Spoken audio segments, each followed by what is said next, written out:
Right now, Jeremiah has still been out and Jazz has still been out, but we expect for both of those guys to be available pretty early into the fall. So I don't know the exact timeline. Jeremiah's dealt with the shoulder. Jazz had the surgery, and I think we're looking probably for Jeremiah probably to start at the fall, and then Jazz, mid-September is kind of what the timeline seems like. How far will Jeremiah be behind? Maybe that he's in. Well, the thing with Jeremiah that's great is he's played, 2 years at a high level in the American Conference at Temple, and he's got that experience under his belt. So I don't look at it as much as behind, and I'd also say like Vic, our trainer's done a terrific job with him. Jeremiah's got unbelievable people skills and communicates. So he's been really involved and connected to the group, even though he hasn't been able to get the live reps. Is Hassan, the injury thing, is Hassan around? Yeah, Hassan's here now. He's been great. First couple days in practice. His athleticism stands out, his length. Great teammate, guy who plays really hard. So it's been exciting to have him here and see what he brings to our group. What's the dynamic then to have a more conventional, freshman class in this year with 3 of them and guys you recruited for a year? The great thing about all 3 of these guys, and it's what we look for in all the young guys that we recruit, our freshmen that we bring in, is they've got great maturity. They love Iowa State. They really want to be here. And so for all 3, they've been winners, right? They've been guys that have won state championships. They've been guys that their teams they've played on have been successful. So a lot of times when freshmen come in, the biggest thing is the habits, the work, and what it takes to win. Those guys are ahead of where most freshmen normally would be. And I'd say, if we were to play a game today, they're all in the mix. They're guys that we believed in the recruiting process, and all 3 of them are in the mix if we had a game tomorrow to earn playing time.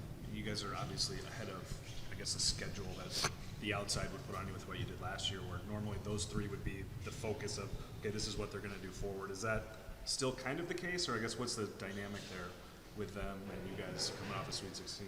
Well, I'd say overall, our standards are elevated, right?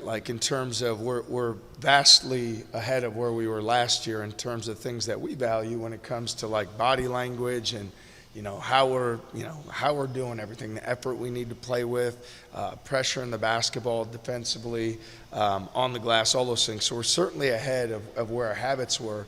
I think coming off a Sweet 16, it helps immensely because guys have that belief starting out, right? Where last year we were creating a vision, now we're trying to build upon that vision. And so guys have seen what that looks like.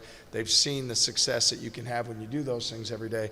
So we're way out in front in terms of that process. And, at the same time, we talk to our guys a lot about it. That doesn't necessarily mean the outcomes will be better, right? It doesn't mean you just are entitled to winning games, but we've been really pleased with the progress we made this summer, the effort that these guys have brought every single day. It really has been terrific, and I know that if we continue to do that, whatever success will be for this group, I know that they'll be successful. Go back to last year at Baylor, okay? 29-4, whatever it was. And then suddenly something happened to Robert. He had a dominating 3 minutes as I've seen in a long time. What's that mean for the confidence you maybe have in him, his confidence in himself, and maybe going forward this year what that can do? He did it against a good opponent. It wasn't like Little Sisters of the Poor. No, what I'd say about Robert is I've continued to gain confidence in him and what he's able to do. He's also focused on his strengths and being a guy that plays really hard and physical and competitively. And when you look at, I talked to him about this even a few weeks back when we had a key possession we needed to score out of a timeout against Wisconsin. We went to him. There's times on the road at Kansas we went to him. You brought up the Baylor game. Certainly that things came around for him. So, and again, it doesn't always have to be scoring. My confidence in Robert has grown every single day we've been together. He's a guy that's oftentimes our hardest worker in practice. He's a guy that wins consistently. He's a guy that in the weight room we can count on him. So I'm excited to continue to see the progress that he makes and the steps he takes forward because my confidence in him continues to grow. Did you see something different in him in that Baylor game, though? I feel like, Robert's a guy that he's got a certain stubborn toughness to him. And for some, when you get down like that, I mean, let's just call it what it is, it's embarrassing. Like it was a gut check. We were at a point in the season where we weren't scoring the ball very easily. Now we're in a hostile environment. They've got everybody in there to celebrate, their conference championship. And Robert was able to dig deep and say, this isn't okay. I've got pride for this program, and I'm going to step up and change that. So those type of things mean a lot to me. We talk a lot with our team about it's not what happens, the mistake or the adversity, it's how you respond to it. And obviously tremendous by Robert in that case. What does Jaren continue to show you as the summer has progressed? He's got an unbelievable personality, very engaging, dynamic, upbeat, positive, enthusiastic, grateful to be out there every single day, and you can feel that. A guy who's a winning player on both sides of the ball. Like people like to use the two-way term, but I like last time I checked in basketball, it's continuous, right? It's not like football where you're playing on one side. So Jaren's been great that way. He's been a guy that's made shots, made plays on one end.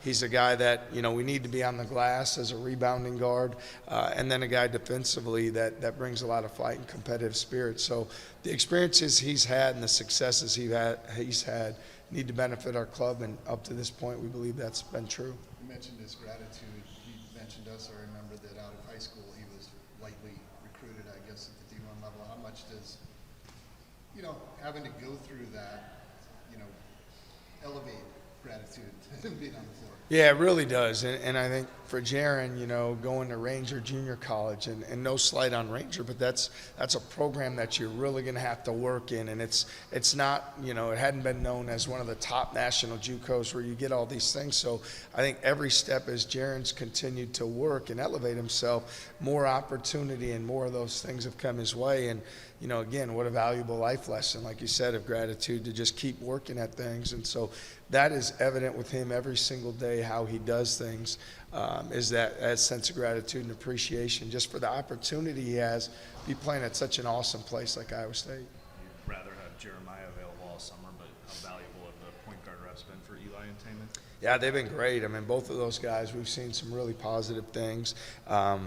You can't simulate the physical play of a college game and the speed and the way that you have to make decisions on the move until you get those reps. And for both of those guys, I think the 8 weeks this summer has helped them understand what that's like, what it feels like. And now for each of them, it's the mental and it's the physical of kind of going back to the drawing board. What did I learn? What can I take from that? How can I keep adapting more to that? And again, there's a reason specifically in our league, which is the best one in the country, where you don't typically see freshmen have a tremendous amount of success because of the COVID year.